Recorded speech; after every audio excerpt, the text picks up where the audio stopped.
Good afternoon, everyone, and thank you for joining us. Today, we'll be talking about fertility and food sensitivity testing. We're joined by the magnificent Fiona Morse. I'll be handing over to Fiona in a moment, but just a few points.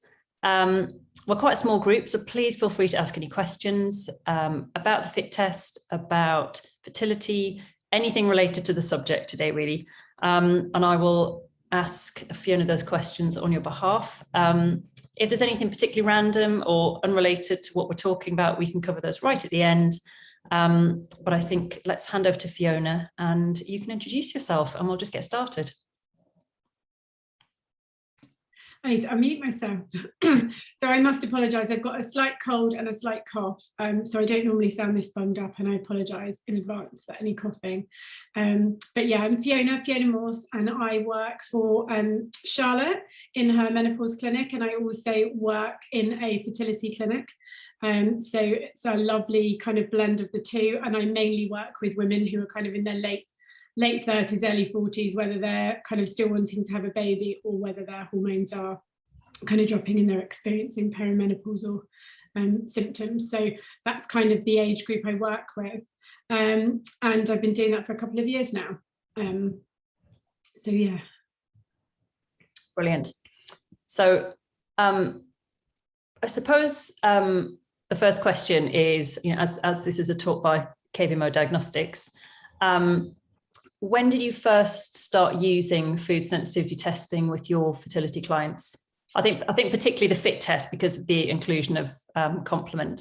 Yeah, well, I mean, I came across the food sensitivity testing with complement when I was going through my own fertility journey, and I'd had IBS since I was a teen, and I had unexplained fertility for quite a while, and after I had an ectopic pregnancy, our only route was really private IVF.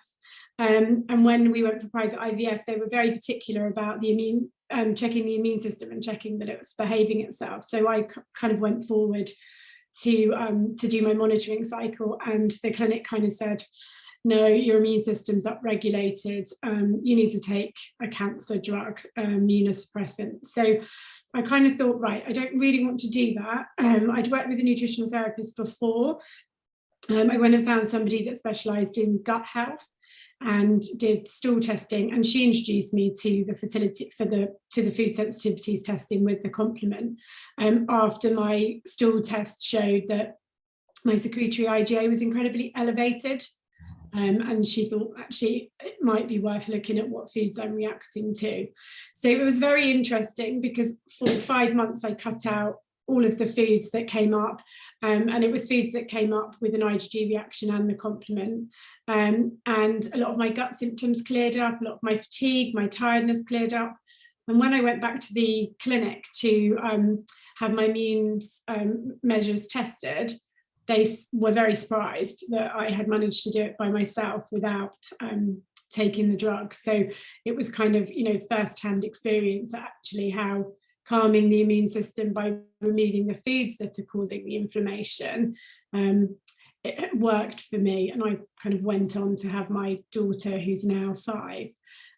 So that was very interesting. So I think from the very beginning of working with fertility clients, that's in my head.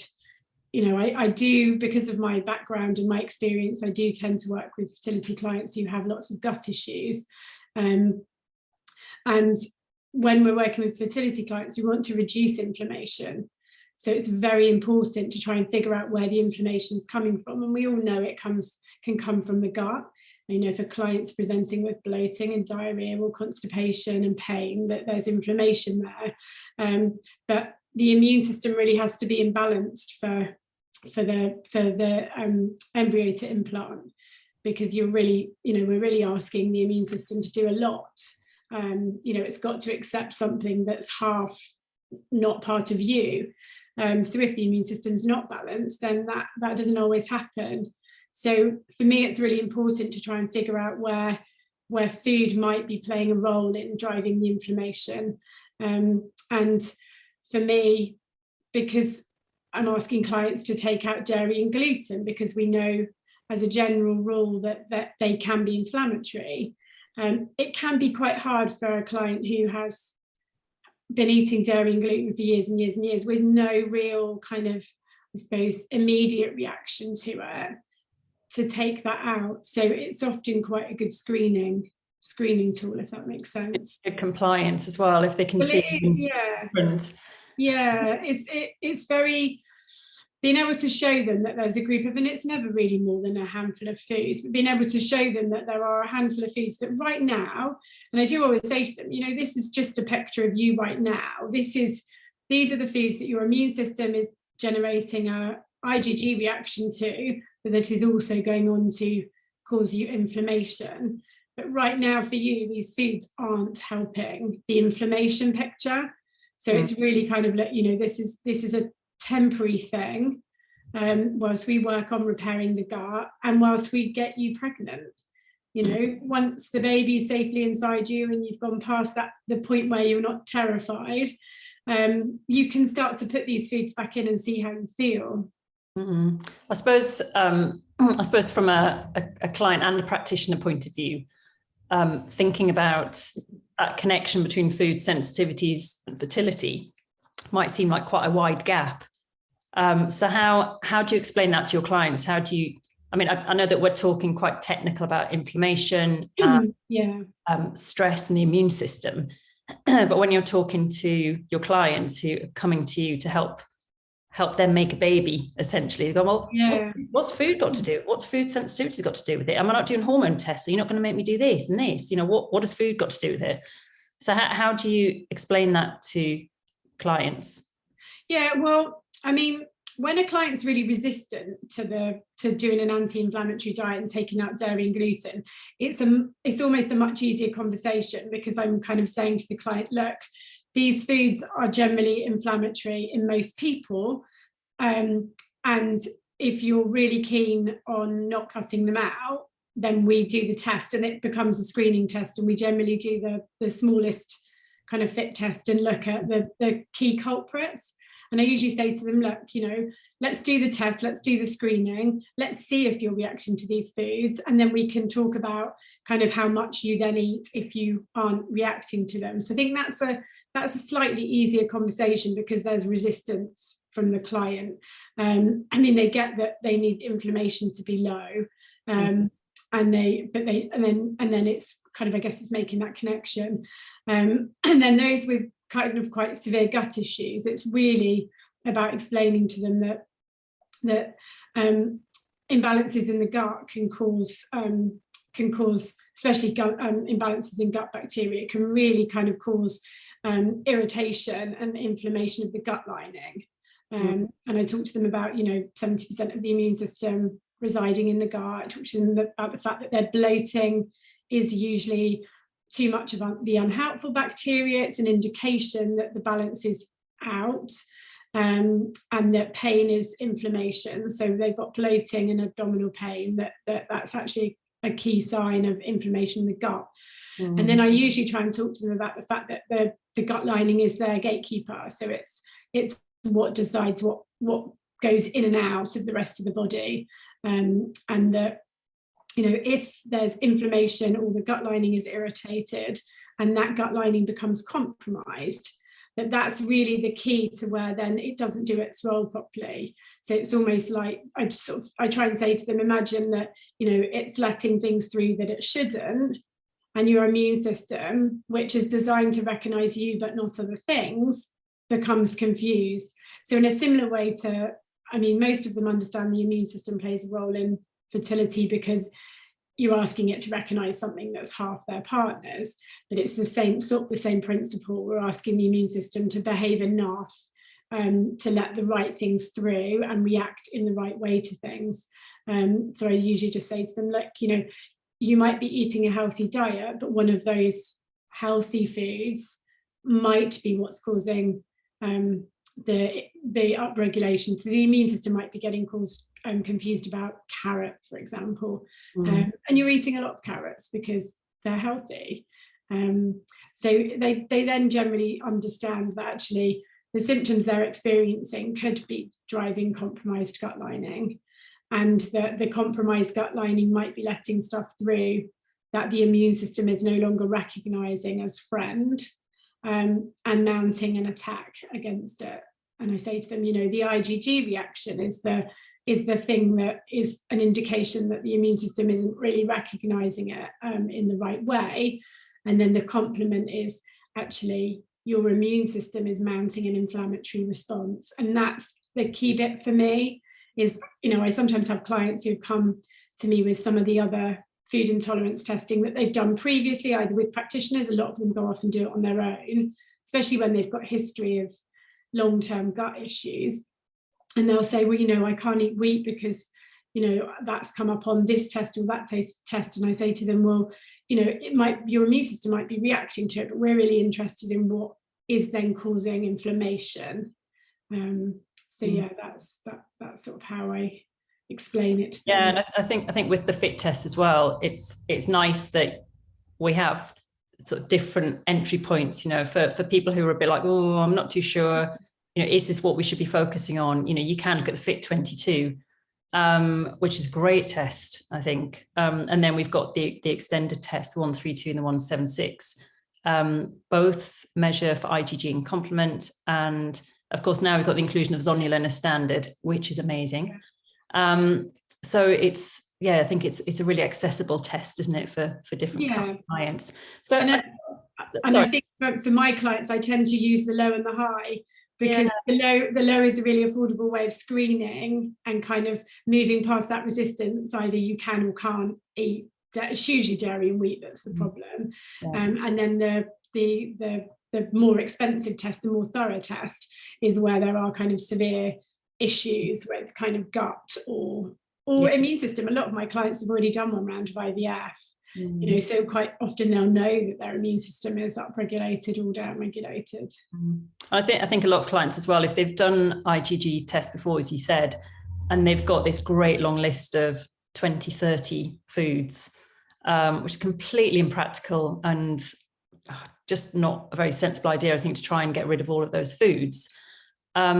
It's a good way to get them back on board with that by being much more focused with the fit test, you know, because you get you just don't get as many, do you, on the reports? And I think that it's much more focused.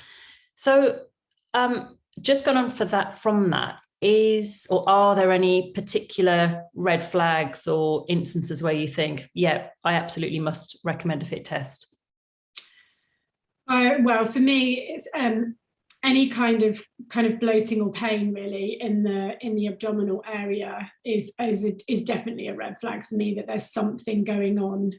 Pain, especially if there's any kind of pain and discomfort, and then also, you know, more so diarrhea or loose stools. I find with clients, they're the ones that are probably going to be having the issues with food. And interestingly, you know, my own experience was my IgG was elevated and I had food sensitivities, but a lot of the clients I work with, they still have their IgG comes back and it's super low.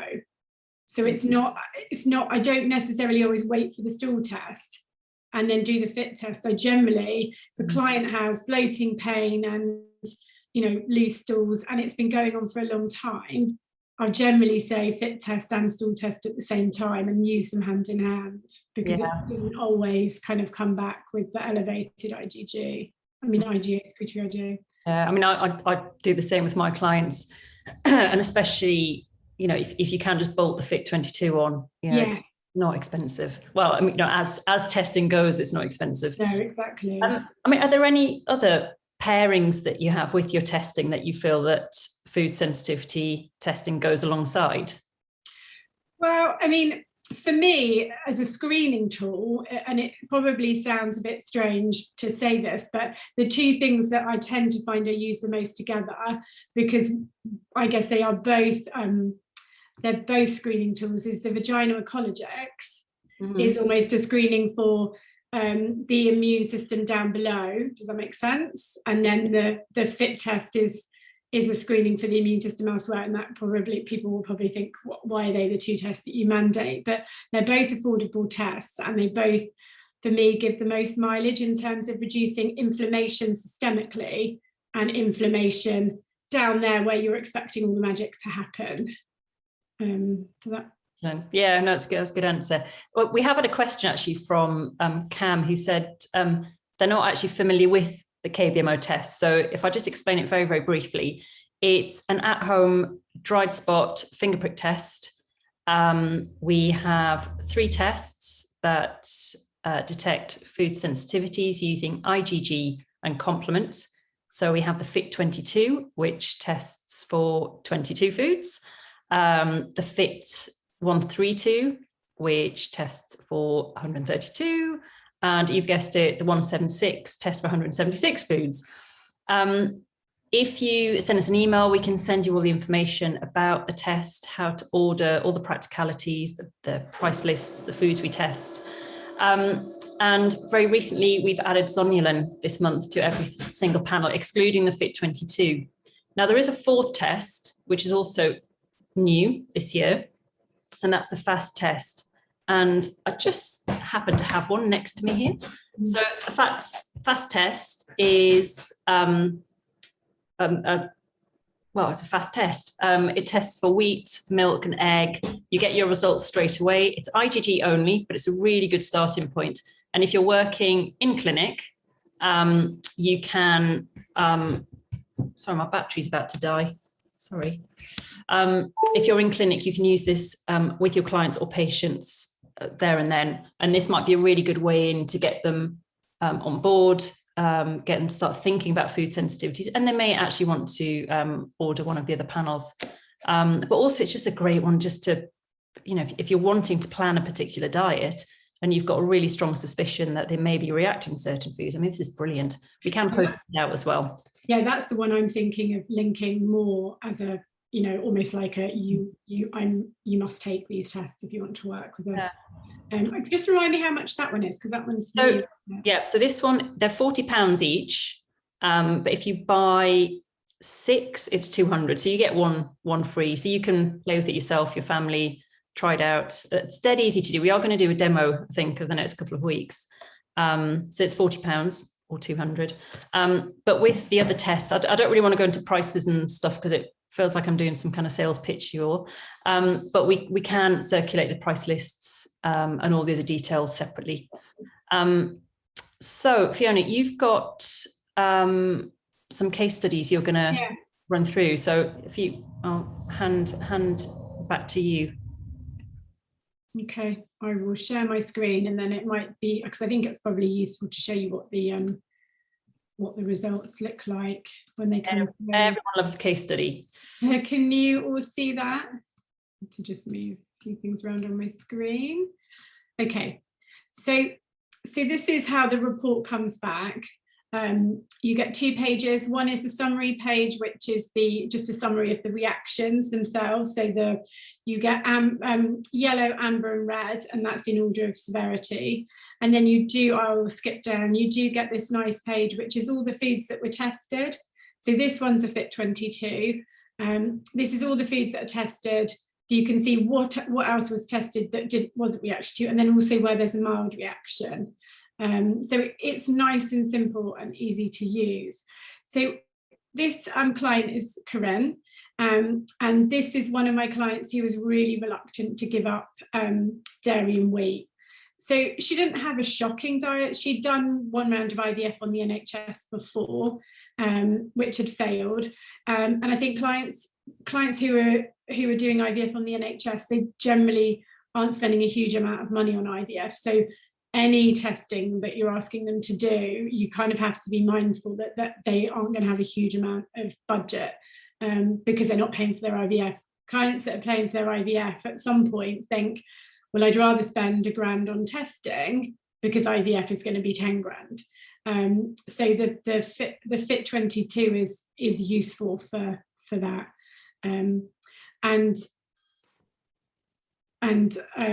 Sorry, I'm just going to. So when it came back, so her background, other than the IVF that had failed, was she'd had issues with nasal congestion for years and previous exposure to mold. So she was definitely having some kind of allergy kind of type reactions. And interestingly, by the time we got her test results back, she had decided to give up dairy and wheat. Both her and her partner were really on board with it and starting to feel better. So when it came back, she was obviously pleased that dairy and wheat weren't necessarily on there. If I scroll down, you can see that wheat was a mild reaction, but it certainly didn't come back up here. What was really surprising was that the one thing she said she didn't want to give up was her coffee. And we'd kind of negotiated that she was going to switch to decaf. So she'd switch to decaf, but she really didn't want to give up her coffee. And also, generally, I get clients to start eating a lot more eggs. It's putting in the extra proteins, helping to balance blood sugar levels and reduce inflammation that way. So it's always challenging when egg yolk comes up high and egg white is also elevated, but just not to the same level. She also liked salmon. So it was a difficult conversation because it was, well, we can put back in small amounts of goat's milk and cheese and yogurt, but we're going to need to figure out what else to eat instead of the eggs. And then we switched salmon to trout. So it made it slightly harder for her on her shopping, but it was an alternative that would work out for her. And then the carrot and the ginger, that we said to take it out where possible, but not to get too stressed about constantly checking ingredients. So we swapped her to butternut squash and sweet potato, but said to her, she was buying ready-made soups. Both of the clients here were self-employed and working away a lot on sets.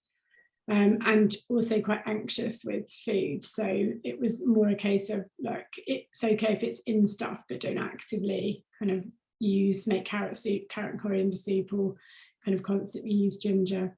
And then with her, we used digestive enzymes to kind of support the digestive process.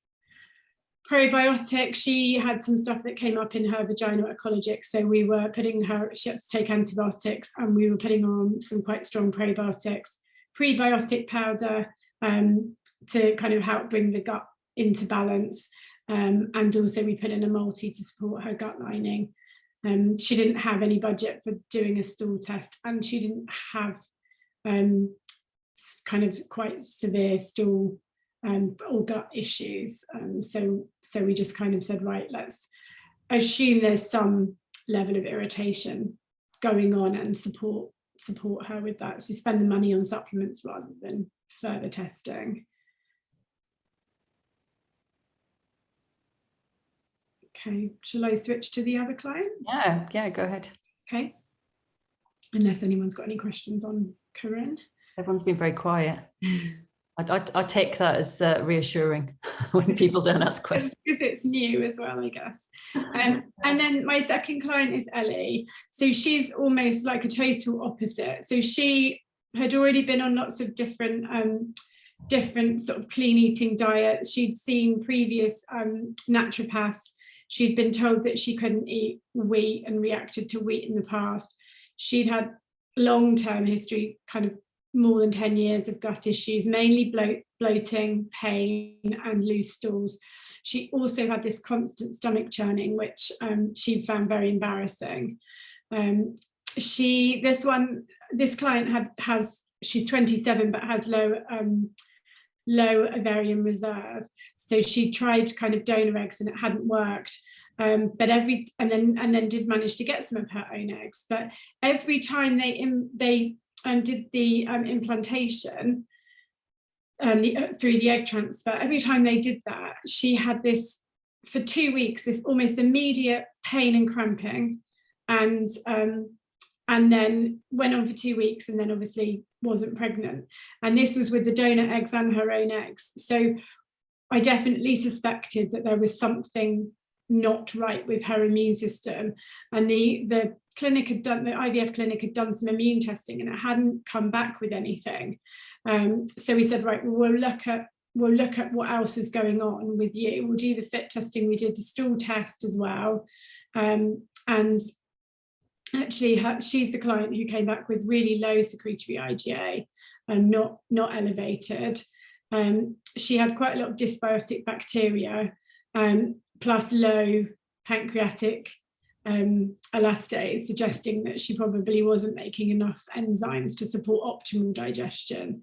And for her, she wasn't really surprised by the results. It was the whey and the casein. So she was avoiding wheat, but she was struggling to avoid dairy. And that came up. So that was really easy conversation with her then, because she could see that, and she actually, cheese was the thing for her. So it was I could be very clear with her that for the meantime, the cheese and the milk had to go. And then also the surprise was turkey, because she did like to eat turkey, but that was an easy one because we could just discuss having chicken instead. And then sweet potato. And again, she was eating quite a lot of sweet potato. So we with her, we suspected there was probably compromised digestion, but also compromised gut lining, because it was some of the things that she was eating a lot of. And we put digestive enzymes in. We put a couple of different multis in to support the gut lining, plus probiotics and prebiotics.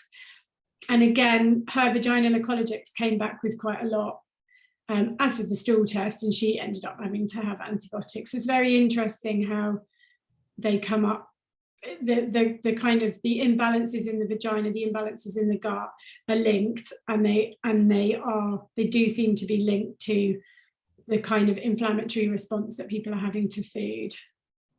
Yeah, I see a lot of ladies with cystitis, UTIs, thrush, and actually it's always really interesting running the fit test and seeing what comes up. You know, often I'll see Candida on there.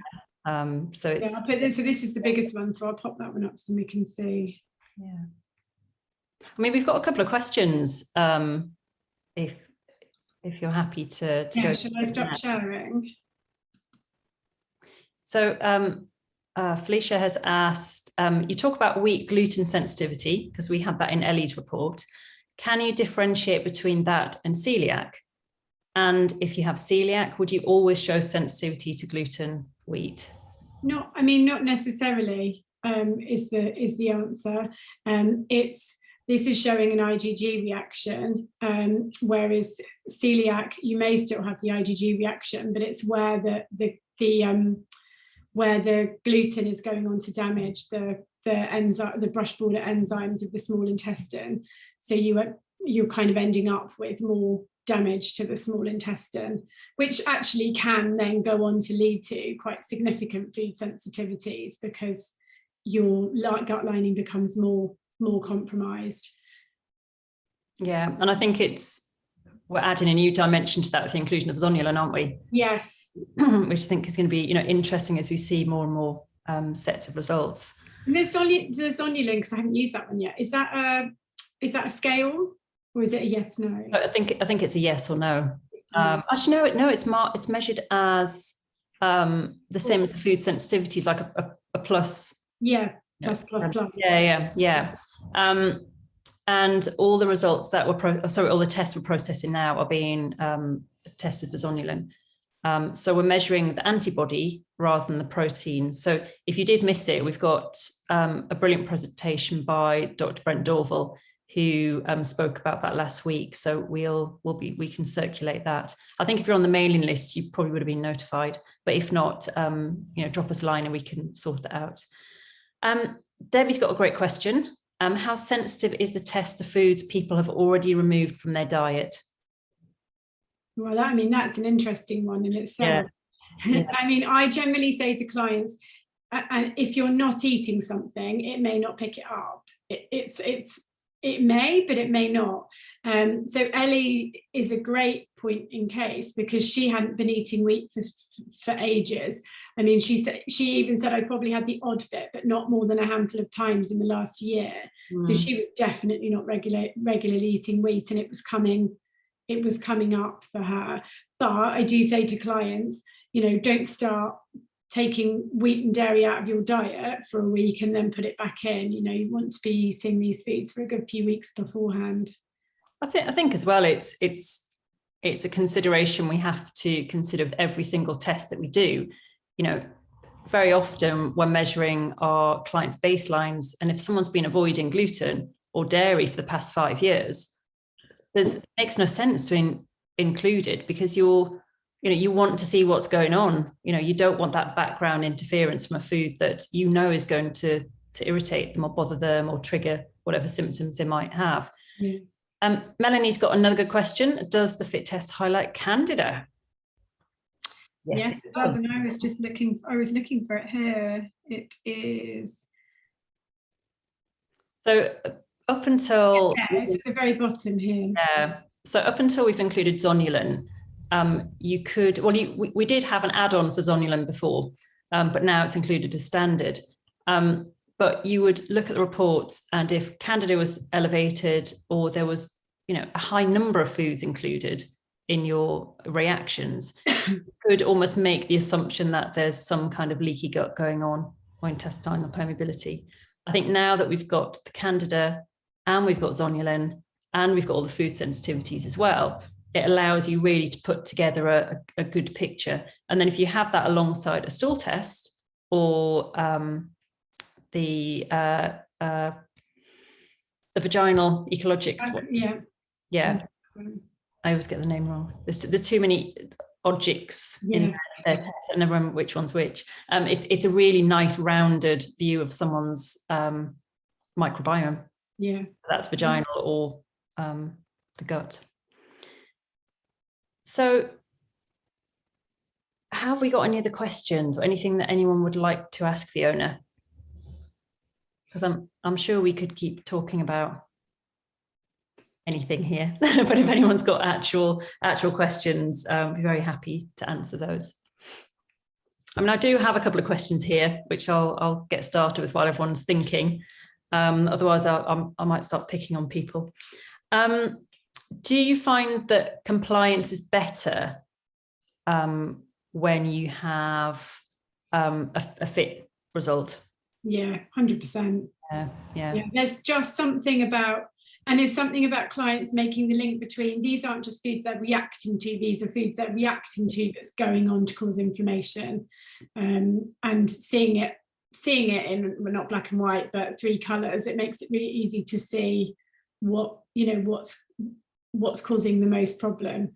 On Corinne's, for example, she was really stressing about taking the eggs out, because egg white was yellow and egg yolk was high. We kind of had a compromise where we said, look, for the, if she's making muffins or something, or something that needs an egg white, she could use an egg white every now and again. That was fine, but not to be eating eggs for any kind of, length of time, and she had started putting, I'd say 2 or 3 in, or at least 2 in per day. So yeah, completely. Clients just get on board like that. It's so easy to convince them. And I think generally an anti-inflammatory diet that doesn't include dairy and wheat, that whilst they understand that their kind of chances of pregnancy are riding on it, it still can creep in. Whereas if the foods that are almost a hard stop for this period in their life, they work harder to find alternatives. Yeah, and I think sometimes, you have those clients that absolutely won't stop doing the one thing that's making them feel terrible. Yeah. There's that saying, isn't there? Someone said to me, just ask your client what they would find hardest to give up, and it's probably one of my tutors. And actually, I didn't ask this client, but I did know about her relationship with coffee, but I didn't know it was that, the one thing she really couldn't give up. And actually, that is the one thing that was causing the most inflammation for her. And she's still now, and this is 2-3 months on, and she's at the stimulation stage of her second IVF.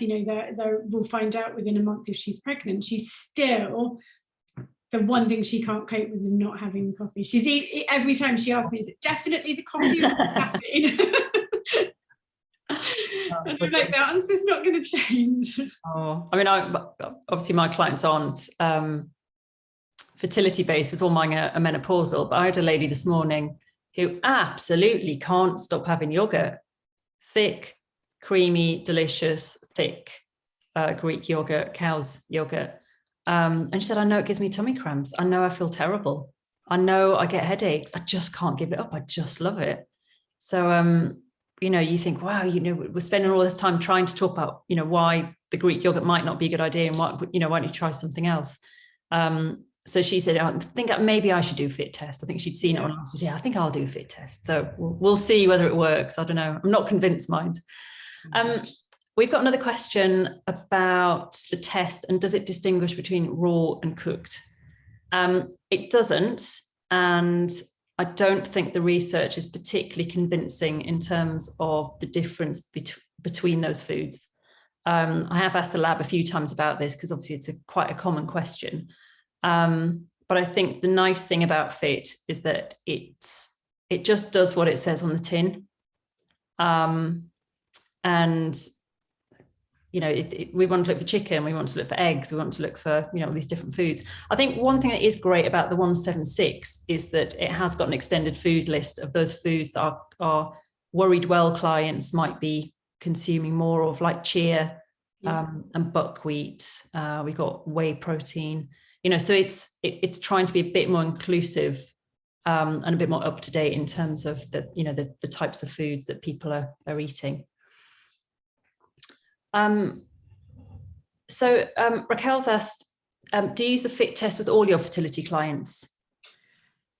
Not all of them, but I am considering now we've got the £40 entry price point. I mean, £40 is not that much really to ask a client to say, look, we can get an answer about dairy, wheat. I think eggs is the worrying thing for me with some of these clients, because when you're taking wheat and dairy out of the diet for fertility to reduce inflammation, and you're putting in eggs because they are, nutritionally dense foods, they're full of protein, and it makes life easier to stop, I don't take grains out completely, but I am asking them to dial back the grains to help balance blood sugar levels.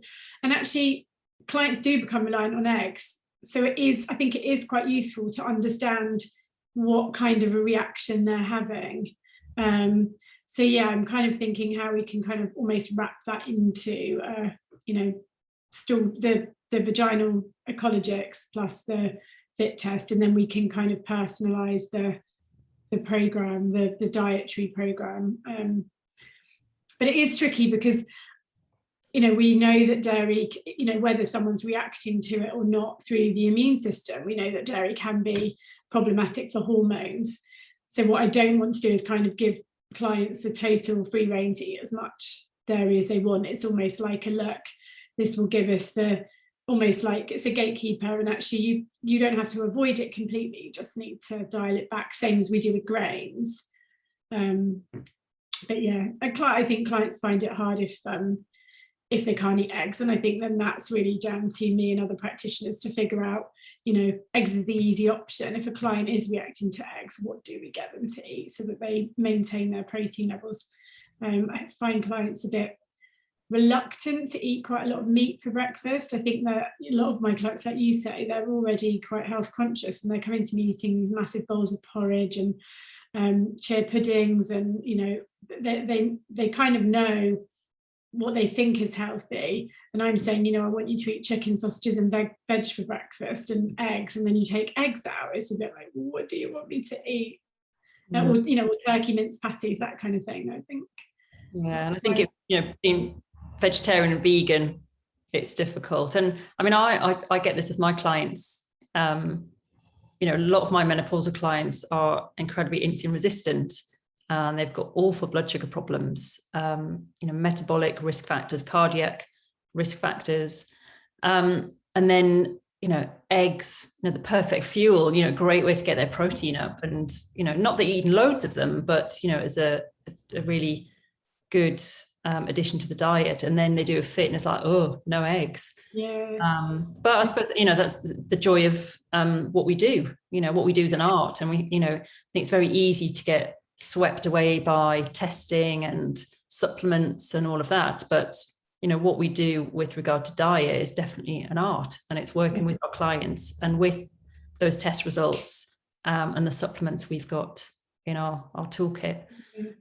And it is sometimes easier to be able to leave, there's quite a big difference between saying to a client, I don't want you to eat any wheat and dairy, or you can have, a nice decaf latte and a piece of sourdough toast at a weekend. Like, it's quite a different conversation, isn't it? Like, they feel like they're missing out in the first instance. In the second instance, you're still allowing them to have what they really want to eat. I was talking to a practitioner earlier in the week, and it was with a practitioner about one of her clients, and the mum didn't want to do the fit test because they didn't want to know if the child had food sensitivities, because it would mean that they would miss out at birthdays. And I can understand it, I suppose I look at it from both sides. On the one hand, you're like, you're mad, what are you doing? Get your child better. But then the other, like, well, I can kind of see the other side to it. And I think I'm lucky with fertility clients because they're very committed. If you can explain the rationale for why what I'm asking you to do and link it, in words they understand, but link it to, reducing inflammation and reducing your chances of being able to implant, then you're more likely to have success, whether it's IVF or naturally. Other non-fertility clients, much harder. So I've got a really good question here from Eleanor. Do you see nightshades coming up as a frequent issue as a family of foods together? I don't personally. They very rarely come up for my clients. Me too. So it's interesting because I know they're the ones that and I also work a lot with clients, not necessarily fertility clients, but histamine. And they're the ones that we take out for histamine. And nearly always, if I take them out of my clients' histamine diet, my histamine clients' diets, it makes a big difference. And for histamine clients, whether they're cooked or raw, makes a massive difference. All my histamine clients can manage small amounts of cooked peppers, cannot manage raw peppers, sometimes not raw tomatoes. So it's very interesting. It doesn't come up on the FITs, different mechanism. Yeah, absolutely. And I think when we think about elimination diets, we always think about, the big players that we try to get out, and then we have histamine foods and nightshades and salicylates and oxalates. Oxalates as well. So, but it's it's lots of different mechanisms. And that's where I think I always think of or address the client and the symptoms rather than just the test. So, even if this is coming back and saying your client is not reacting to peppers and tomatoes, if they've got histamine issues, get them out for a bit, see how they feel, get my clients to take them out and then put them in raw and cooked and literally see what happens. It's kind of, and it's as we mentioned about the dairy, it's kind of like not reacting to dairy is not a big pick to go off and have like a latte a day or make smoothies with milk and add whey protein powder. It's not that. It's still the other mechanisms where it can get or it can reduce kind of fertility chances. I think it's probably a good point to mention about the practitioner's guide that we have with the fit test. It's a mammoth document. I think I sent you a copy, haven't I, Fiona? And it's a really good one for cross-reactivity between different foods. And I think you've got to apply a degree of common sense. If you do a test and you've got, say, 3 foods that happen to be in the nightshade family, it would probably be sensible to look at that as a group of foods.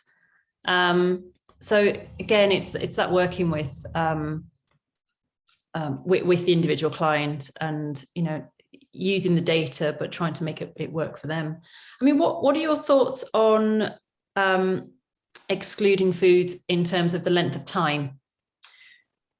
With fertility clients, I do say to them, let's take these out and get you pregnant, and then let's review how you're feeling. And really, I don't necessarily feel comfortable about putting those foods back in until they are out of the woods. So, you know, I usually say to clients, just think first 20 weeks being pregnant, and then we can start to introduce. And I know that feels like quite a long time to have these foods out, but a lot of my clients, you know, they do have a lot of history of infertility. This isn't just somebody who's trying to get pregnant. This is somebody who's had failed IVF or, you know, miscarriages, and you just don't want to upset the immune system. Not a big fan of leaving foods out the whole pregnancy, because I think there isn't enough research to establish whether or not that's good or bad, but it's trying to put them in. And I still say that, you know, don't go crazy, don't put it when you hit the 20 or 28 week mark, don't go crazy and put, you know, if you're reacting to milk, don't start having it every day, just put small amounts yeah in. We've had a question really just pointing out that they weren't really aware of the strong link between food sensitivities and fertility issues. And is there any further reading or research you can recommend? I think that's probably a massive question, because a lot of the stuff that we're interested in, you know, you can't necessarily pick up a textbook and go, okay, I can research it in that book. I mean, I found this yesterday when I did a talk on melatonin. And, you know, some of the biggest, most popular textbooks, you know, they're kind of this fat, have nothing apart from a sentence on melatonin. Same with migraines, headaches. It's really difficult to find this stuff. I mean, have you found the same with fertility to some degree? Yeah, and very much. And actually, the reproductive immunology is very under researched. Fertility in general is under researched, and it's very difficult to carry out like proper studies, because you can't really include a group of women and give half of them something that might help them get pregnant and not. It becomes unethical. From a food sensitivities perspective, it's mainly client-based evidence. So it's kind of working with clients, looking at seeing what comes up and then spotting the patterns based on what else I'm doing. So it's kind of I'm building that learning as I go, really, from doing the testing. Yeah. And I think, you know, and even some of the research we have, it tends to be qualitative, doesn't it? You know, it's all based on experiences and, you know, personal recollection of an experience. Melanie, Sue's got a question as well. For some reason it's popped up in a different thing for me. Oh, so we'll come back to Sue. But I wasn't sure. Have a look at Melanie. So how long should you remove foods if it's not a fertility case? And I think, again, it's another one of those, how long's a piece of string? This is the one where you pick up the phone and ask me and tell me about your case, which, by the way, you're all very welcome to contact me if you want to talk about any of your results. But I think it's down to the individual. I mean, if you've got someone who you suspect has got leaky gut, really chronic gut problems, lots of sensitivities, potentially zonulin, potentially candida, you know, you might be looking at 12 months. You know, you might want to implement a really thorough program for them. For people who have quite mild sensitivities, maybe a couple of foods come up, I would say an absolute minimum of 3 months. Generally speaking, we look at about 3 weeks for the half-life of most foods. Then you want to double it to cover yourself. And then you might want to double it again just to be sure, because, you know, people have a habit of falling off the wagon, don't they? But I think if someone hasn't got really, really significant side effects, and, you know, it's a bit of a challenge keeping them off the food, you've got to make it realistic, and you have to be quite supportive there. But I think some people who come off foods will never reintroduce them. No, I was going to build on that. I find if clients take something out and then they put it back in and have some kind of reaction, they start to see themselves. And sometimes I think actually getting the foods out is what they need to be able to then put them back in to see. I mean, the interesting thing happened with the Corinne case. She put wheat and dairy back in just on one weekend, the same thing in the same meal, and her sinus issues had cleared up on the anti-inflammatory diet, and straight away she had sinus problems. And she even said to me, you know, I totally and utterly bought into the fact that was made work, you know, that was coming from the mold, and we were working on that, but actually she was having some kind of an allergic response to either wheat or dairy. I suspect it's wheat. When I went back and looked, she does have a mild reaction to it, but that's again slightly different. And actually I referred her back to her GP for IgE testing, obviously once she's passed the IVF. So it's almost like taking the foods out gives them a bit of a better baseline where they start to feel much better, and then when you start to put things in, the symptoms are more noticeable. Yeah, and I think it's also our job to make sure that we support our clients well. So if you say to someone like, you can't have eggs, find recipes of the foods that they love that include eggs. Whether it's pancakes or waffles or cakes, or even if it's stuff they shouldn't really be eating too much of, but offer them support and offer them guidance and ideas of how to substitute eggs, for example. And also KBMO has a food plan that can be personalized to your clients, which we sent out with the results. I think you have one for one of your clients, Fiona. Do you want me to open that? Yeah, actually that'd be helpful. Yeah, and also there's an app which you can use, or your clients can use. So I think there's a lot of support with this. So combined with common sense, combined with your skill and the tools that we can provide to help you, hopefully it makes the whole experience of taking those foods out of the diet a little more manageable. I'm just going to share my screen so we can everyone see that? Yeah. So this is what it looks like. So they get breakfast, snack, lunch, snack, and dinner for a week. And this is Corinne's an interesting. Her wheat didn't come up as an amber, yellow, amber, or red, but it did come up as a green. And the recommendation is to kind of go for gluten or wheat-free toast. So yeah, we're not necessarily asking them to put huge amounts back in.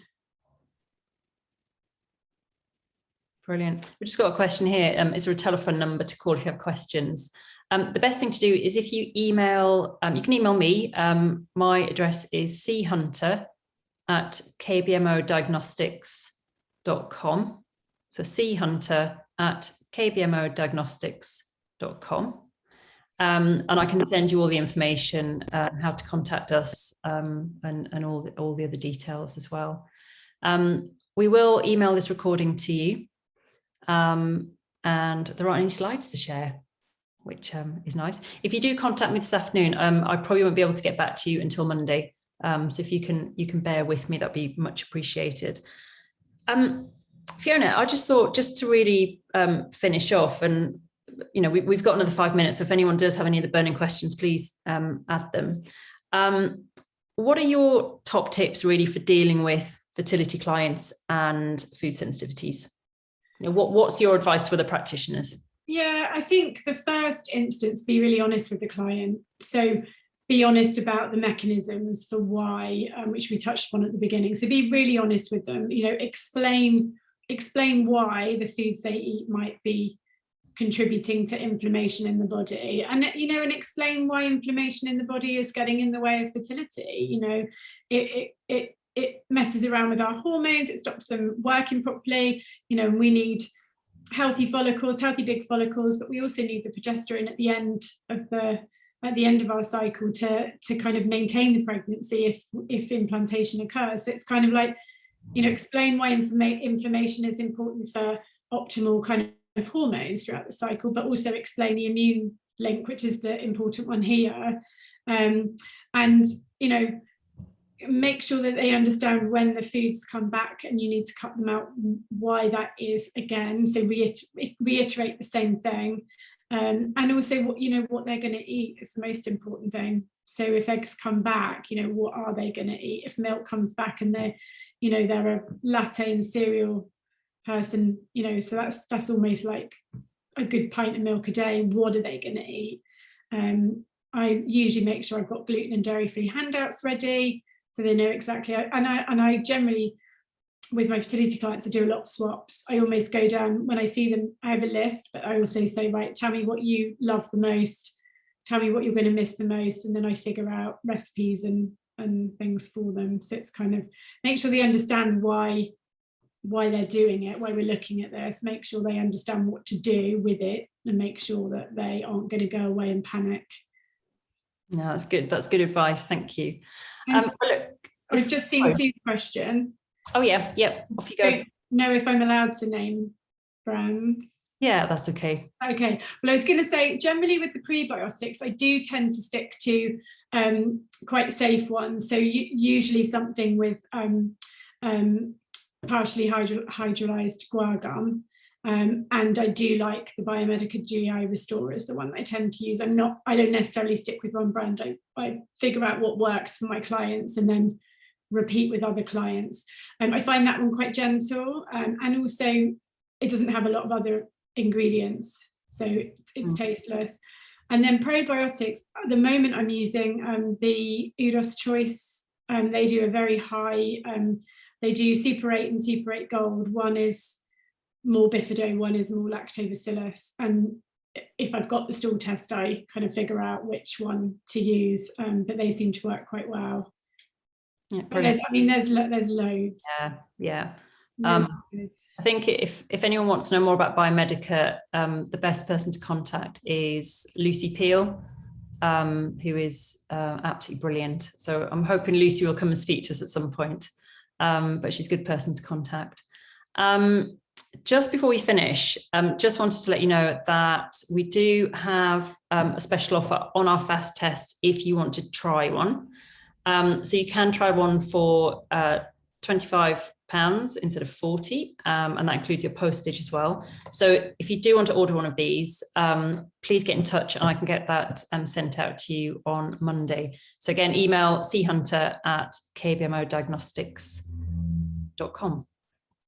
So thank you very much, Fiona. Really interesting, really insightful, and hopefully it's giving people some good tips, ideas, and just something to think about in relation to food sensitivities and fertility, which isn't an obvious connection, I think, for people not in the know like you. So thank you. And thank you very much, everyone, for joining us, and we'll see you again soon. Thank you. Thanks, bye.